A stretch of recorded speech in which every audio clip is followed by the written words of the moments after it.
It is the inevitability of of the kind of detailed council meeting that we've just been through for the last 2 days. That was preceded by an executive board meeting, and for some of my colleagues, they've been here for 4 or 5 days and had meetings on every one of those days. So this is a hard-working federation with talented and hard-working council members. We also celebrated on Sunday our Athlete of the Year awards and other sundry awards. And it was really just great to host so many athletes that were able to be with us here in Monaco to honour them for what has really been an extraordinary season. Let me dwell on that, if I may, just for a few moments, because it's been an extraordinarily busy year. I know my HQ teams sort of finished the year I think charitably dragging a little, but it's also been an extraordinarily busy year for all our member federations. Well over 200 of them are 6 continental associations. We delivered 5 World Athletics Series events and a Paris Olympic Games that we tended to think of as the test event for the World Championships in Tokyo next year. It's also been a fantastic year for our sport.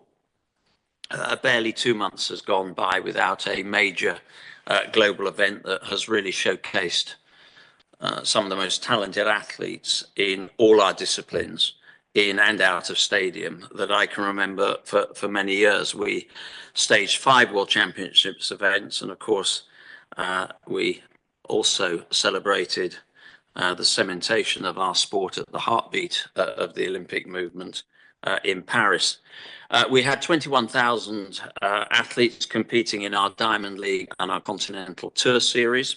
And we're now in the middle of a hugely busy road race season that, with just a few weeks of this year to go, will have witnessed 5.5 million participants across 300 label races.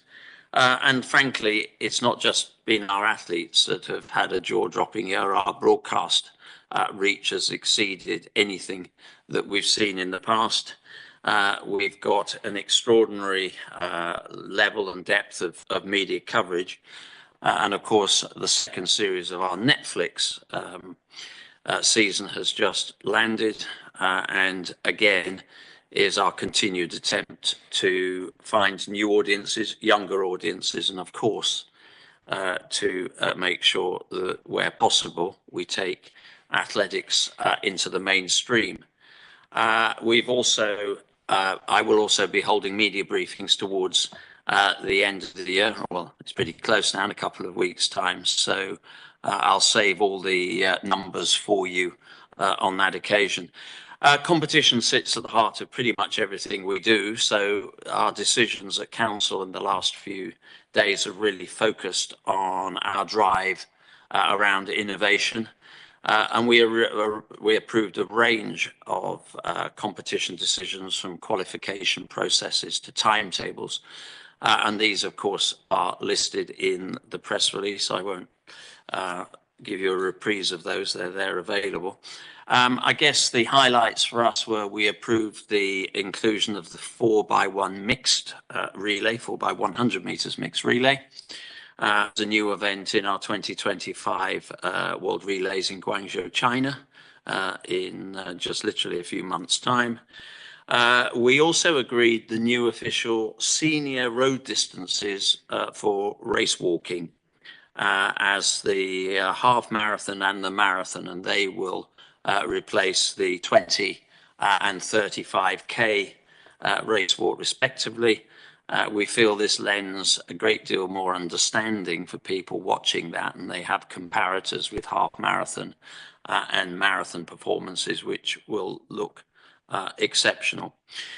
We also continued to do work on our protected windows around our national championships. And we've agreed those from 2025 through to 2028, roughly, to coincide with the LA Games. A change in scheduling of our World Cross Country Championships from even years to odd. And of course, that will be post 2026, where we have the World Cross Country Championships in Tallahassee, Florida. I'm also delighted, and this is an important development, I'm delighted that the Council agreed to remove 8 countries from the competition manipulations watch list. And that was really after a period of education, oversight, partnership. And really, I'm really pleased because that results manipulation watch list was really not just about maintaining the integrity of our sport, which at competition level is everything, but actually the implementation of that watch list in and of itself created pathways for progress in our federations, and some of our federations that were at the wrong end of that assessment used that opportunity to also re-engineer their federations and bring new and fresh people in. And really, this was about putting in place systems and processes to frankly enhance the standards of officiating in those countries and just give greater reassurance around the integrity of competition. Those countries are Albania, Armenia, Georgia, Kazakhstan, Kyrgyzstan, Moldova, Turkey, and Uzbekistan. I'm particularly encouraged, and this really for me was a high point, because this wasn't just a discussion in council. This was a discussion in 2 of our really important governance structures. Firstly, the Athletes Commission, and secondly, the Gender Leadership Task Force, which I created shortly after I arrived here as president. And that was really to address the subject of gender-based violence. I was comforted because both the Athletes Commission and the Gender Leadership Task Force both had this critical issue on its agenda and are working very closely together. And the fact that both of them have had that as a critical item fills me with the confidence that our stakeholders understand we have a responsibility that goes way, way beyond what is happening on the field of play. And I look forward to working together with them on supporting programs, and particularly supporting our female athletes, and to enshrine the work already underway with our safeguarding teams, just to make sure where we can review those safeguarding policies and make sure that there is enough, there's enough teeth in there in order to deal with this specific and horrendous sequence of events. This is not an issue, as both the Athletes Commission and the Gender Leadership Task Force and our own internal teams have concluded, is limited to necessarily one continent. We have sadly got cases that are far broader than we would like, and we do actually genuinely feel we have the opportunity to push for change here, make a serious contribution through the nature of our sport, and give amplification and volume to those challenges. And finally, the Council agreed to continue work in our 5 key priority areas. First of all, the World Athletics Ultimate Championships in Budapest in 2026. And that's really all around product development. We wanted to use this really as a game changer. It's a different model, both for the athletes, for the host cities, and for our partners. We did further work on the implementation of the flagship WAS model. In other words, making sure that the delivery mechanisms that we have for our events are actually tailored and bespoke for those events, not doing things we don't need to do, adding cost for communities to stage our events. Sport innovation, hugely important. Out of stadium events as well. We're having discussions with all our partners to make sure that where possible, we take our events to where people are. Stadium will always be the focus of what we do, but the recognition that taking our athletics, track and field into local communities is hugely important. And really delivering our WAS events in Tokyo World Championships in 25 next year in Nanjing, to include our convention, which is the opportunity for the sport to come together and strategically discuss some of those key issues outside of the Congress format. But the Congress, of course, is the primary organization for making sure that any constitutional changes and the health and safety and vibrancy of the sport is protected. Digital transformation, a lot discussed about that in all sorts of places, but we just want to keep it to the land of the real and the practicality.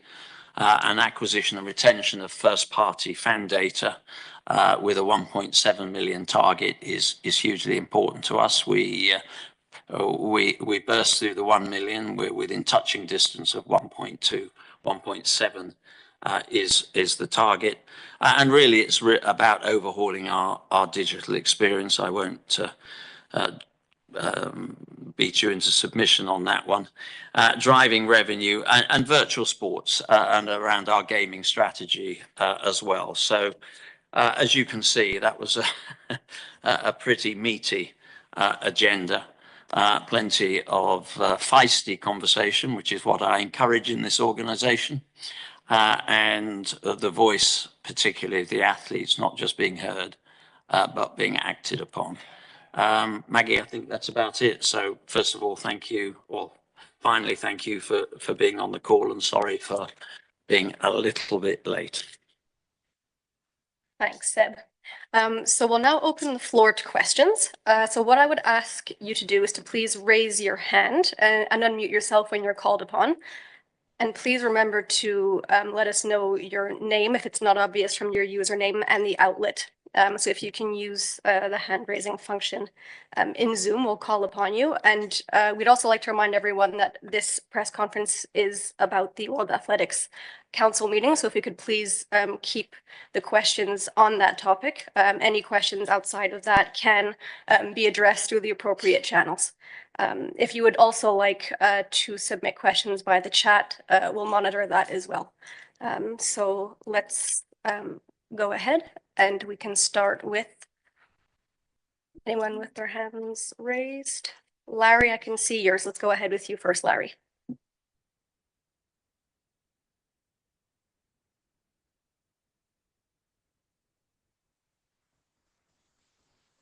Larry, you need to unmute yourself. I didn't unmute myself, sorry. It's the IQ test for the morning. Hello, Seb. Question is about the idea of World Athletics in gaming. And I just want to make sure I'm understanding that. That's in the electronic gaming area that's so popular with young sports fans. We're not talking about sports betting at all, correct? No, it's not about it's not about gambling. It is actually in the esports virtual space. Okay. All right. Thank you very much. Thanks, Larry. Wakako, I think I see your hand up. Thank you. Hope you can hear me, Maggie and Seb. Hi, Wakaku. Hello. Yes. Hello, indeed, Seb. Thank you. Regarding Tokyo 2025, if I may. You may. Yep. You just said take events where people are, and obviously you've been talking about the importance of engagement of people ever since London, and Paris this year have proven it once again. What are the things that Tokyo should do from now on, 1 year out, to the event, and why it is so important for the legacy, for the people, for the aspiration? Also, if I may, where would you say Tokyo World Championships and Japan is on track for the corruption, manipulation, tackling against those programs? Thank you.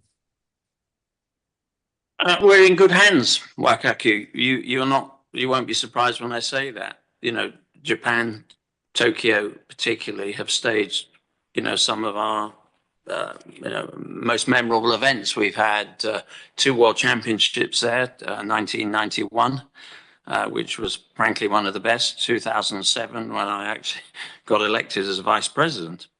of World Athletics. We, at very short notice, Yokohama took our World Relay events when the Bahamas were, for political reasons, unable to do it. So we have had a very, very good working relationship, and particularly around the Olympic Games. I think we were the first federation to visit Tokyo once the announcement of the postponement of the Games had taken place. And I made a commitment to the governor of Tokyo at the time that when it was at all feasible and as quickly as I possibly could, we would want to bring our World Championships to Tokyo, particularly given that fans were denied the opportunity to celebrate, some of the best sport and certainly some of the best athletics in the national stadium. So yeah, we're in good shape. The number one requirement for me and my teams can sing along with this is full stadia. Absolutely critical. When we have a global event and we have that jaw-dropping array of talent, they need to be competing in front of a full stadium. So much flows from that. So ticketing strategy is important. We use the Paris Games as an opportunity to launch tickets. We've sold, heading into Christmas, we've sold about 20% of the tickets. There'll be an extra push afterwards. And we did actually use the Paris Olympic Games to promote ticket sales, and we got a lot across the line there. But full stadia are hugely important. Continuing to communicate. Don't be coy about it. Be open with media. This is not an attritional organization. The media are important here, and the Japanese media particularly.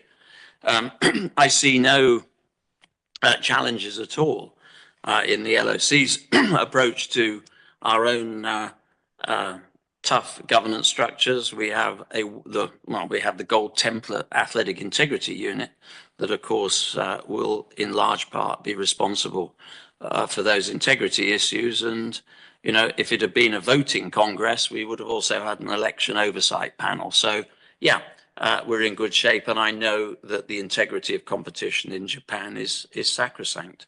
You take it very seriously. So I'm comforted that we're on track. It's a World Championships. It's always complicated, but we tend to always manage to navigate our way. And the critical assets that Tokyo and Japan has, and the access to the stadium, which really will be witnessing the first major athletics since COVID. That's a very good combination of assets to come together for us. Thank you. Thanks, Wakako. Rich Perlman, take you next. Hi, Rich Perlman from the Sports Examiner in California. Hey, Rich. Can you hear me okay? Yes, you can hear me? Yeah, that was a pleasantry. It was nothing more, not a trick question. Oh, okay, all right, wasn't sure there. I wanted to ask about 2028. One of your favorite stadiums of all time, the Memorial Coliseum, is going to have to undergo a lot of changes. And you mentioned the schedule, the national championships reservation periods all the way through 2028. Can you talk about the situation that World Athletics faces with a July 15 opening of athletics in 2028 and the conversion necessary for the Coliseum? Well, I can take you, I won't take you through it now, but we can take offline the adaptations we've made to over those 3 years lead up to the games around our national window, our national championship windows. You have to accommodate what you've got, and that's important. Listen, I've done this from a different angle, of course. I have chaired an organizing committee. Those changes we will work together with. It's really important that our teams get in there as soon as we possibly can.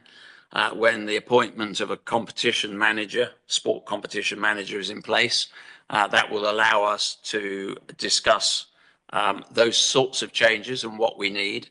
But the relationship we have with the organizing committee at LA 28 is very good.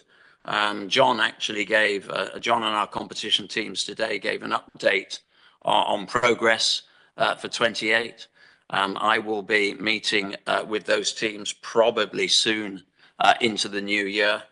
And our competition teams are in permanent discussion, even around the concept of our outer stadium strategy, which we hope to be able to implement in one way or another in LA. It's early days, but the relationship is good. Okay, thank you. Thanks, Rich. Thank you. Next is Ismael Perez. Good afternoon, Sebastian. I'm Ismael Perez from Runners World in Spain. Yeah, hey.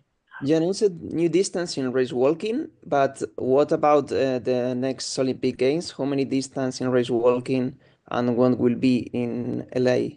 Thank you. Well, I think that is a question that is best directed at the Programme Commission and the Sports Department. What we've said is race walk is secure in our World Championships. I think we've made the right decision today to make it more relatable to half marathon and marathon. The fact that you've got race walkers that will cover that marathon distance in just under 3 hours, I think sort of puts it into a greater context for people watching the event. Our attempt in all our innovations is to lend a little bit more understanding and context to our fans. And we recognize that at a major games, a large chunk of our fan base watching that are probably may well be watching the sport for the first time. So our innovation, there's a very clear rationale behind it. It is to try and make more understandable, more salient, more relevant these events. Clearly, the modification to the mixed relays was something the International Olympic Committee were keen on. We were, always want to be best partners. It wasn't, I have to be honest, it wasn't universally welcomed amongst my council members, and that's the way it is. But I think that as far as we're concerned, we're doing what we can to make race walking as popular and as understandable as it can be, and to introduce where applicable and with sensible resource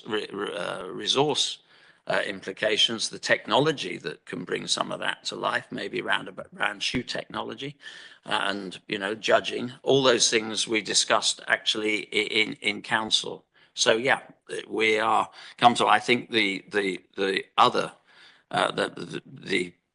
greater part of that question is probably best directed at the International Olympic Committee. Thank you, Ismael. So I don't see any more raised hands on the Zoom, and I have no further questions in the chat. Rich has got 2 hands up. Rich, did you have a follow-up? Clearly. Yeah, I've got 2 hands, so I got 2 questions. Thank you. The first would be relative to the Ultimate Championship in 2026. There's been a lot of chatter from the field event folks that they were shortchanged again.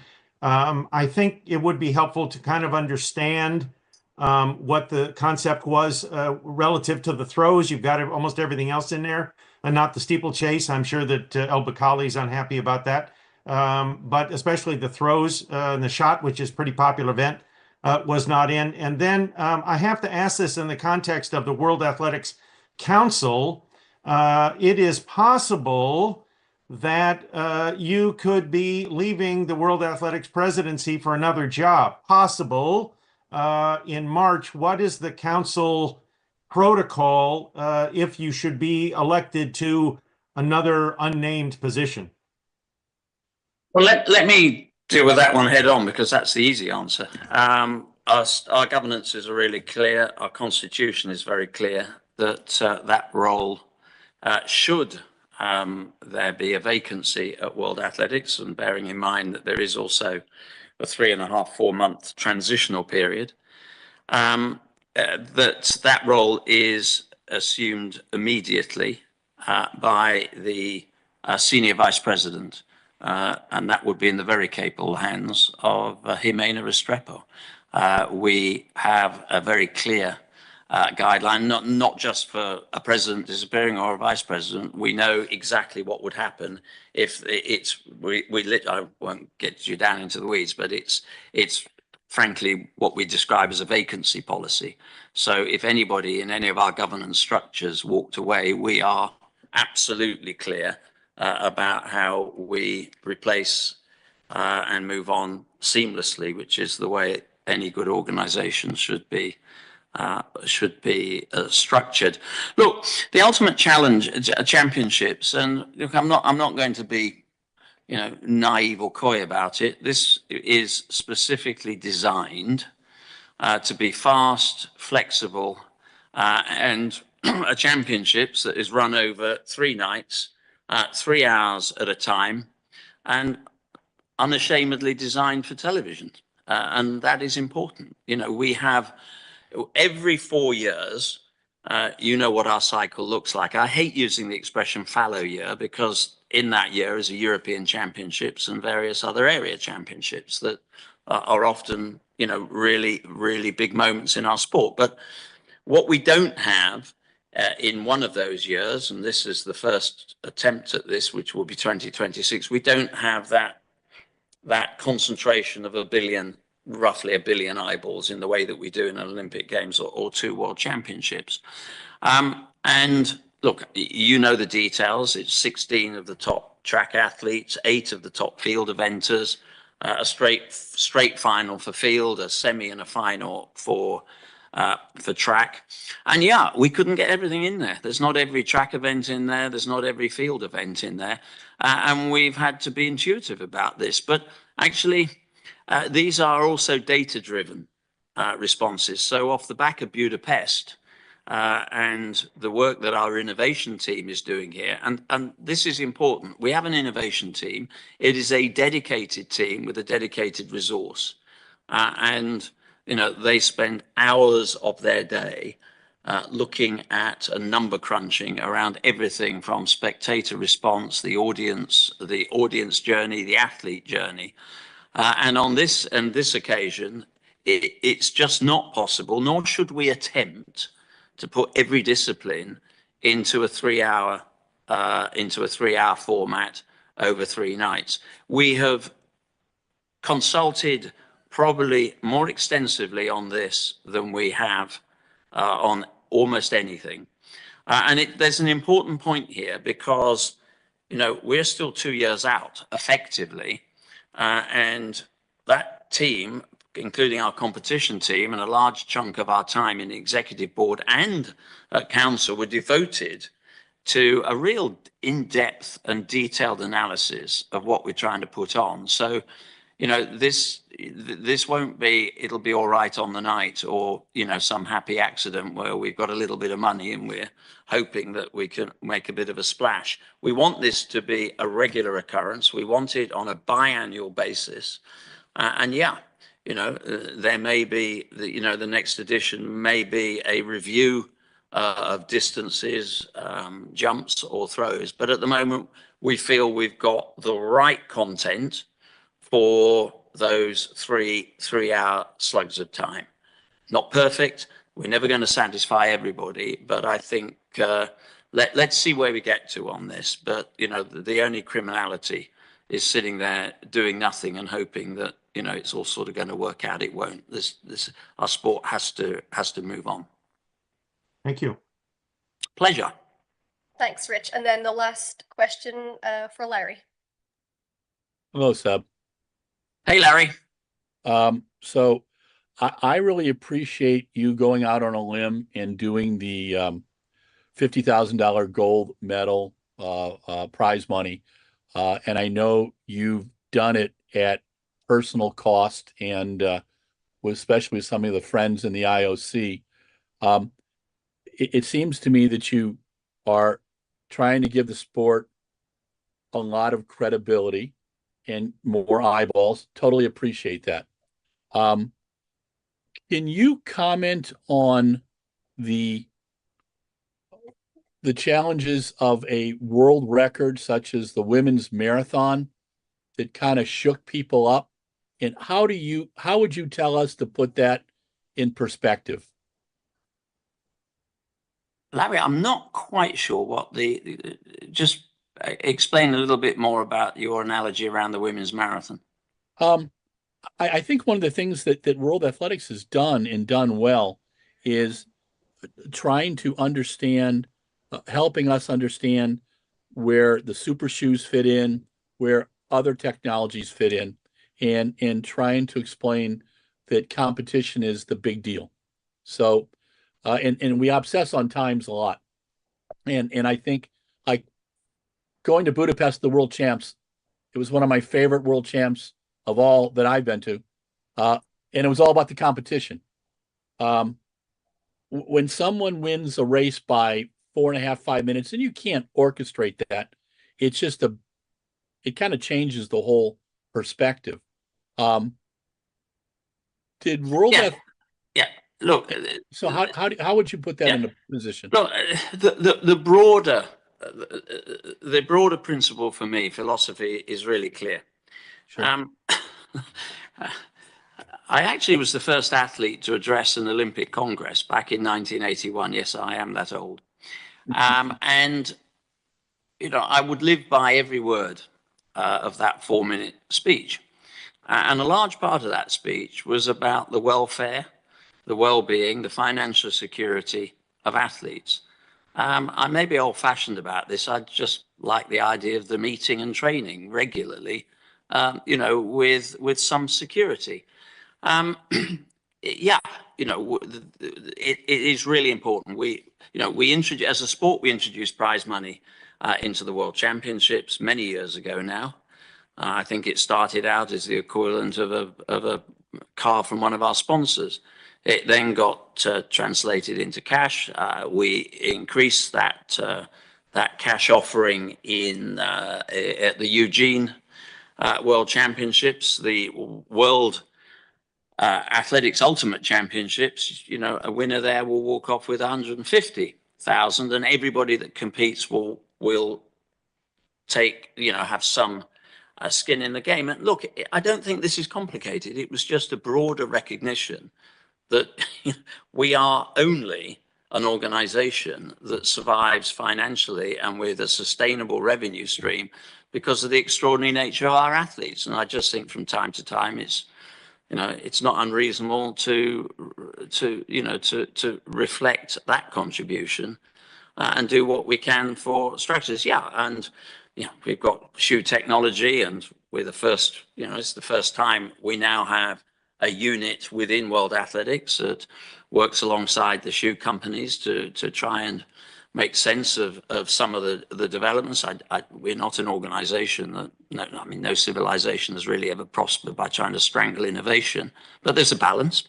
And I think we've probably reached that. We've got a sensible balance at the moment, and it's the first time we've actually been able to have an analysis, and there's more work in that space. So look, in a way, all this comes together about a sport that is fit for purpose, that is trying to do what it can to future-proof itself, to make sure that it's ahead of the curve and following trends where possible. And the broadcast model has dramatically altered.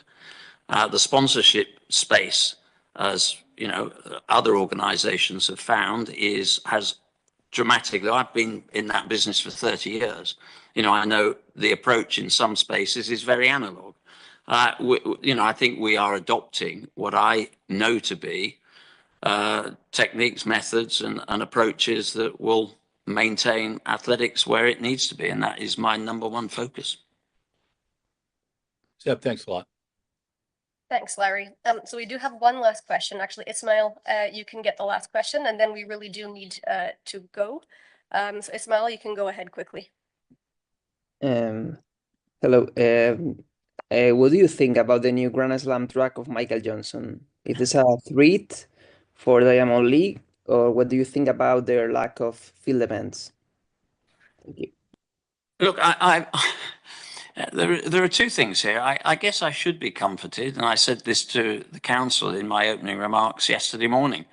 that we should be comforted that we've created a landscape where people think that it's worth investing in our sport. They weren't doing that 5 years ago. They certainly weren't doing it 15 years ago. And I'm very welcoming of all sorts of innovation. I'm welcoming of all sorts of investment, within reason. And it's important that we work as collaborators here, not competitors. I just see, a rising tide helping everybody. I want them to be successful. I want them to add luster to our sport. And I think there's space for everybody here, as long as there's sort of communication and we have calendar coordination. And, I don't see it as a threat. I've never ever seen competition as a threat. It's you either work with competition or you don't. And frankly, this is an organization that welcomes all sorts of innovation. And I think we've sort of shown that we're not afraid of that. And yeah, I wish Michael and Slam's success. John Ridgen, my CEO, was at Athlos in September, just shortly after the World Championships. We're welcoming of it. Thank you, Ismail. So that concludes the time that we have this evening. Thank you very much for joining us. And like Seb mentioned, we'll be in touch soon for the end of year interviews. Besides that, I would say I'm sorry once again for being a little bit late, and we thank you for your patience. Have a nice evening.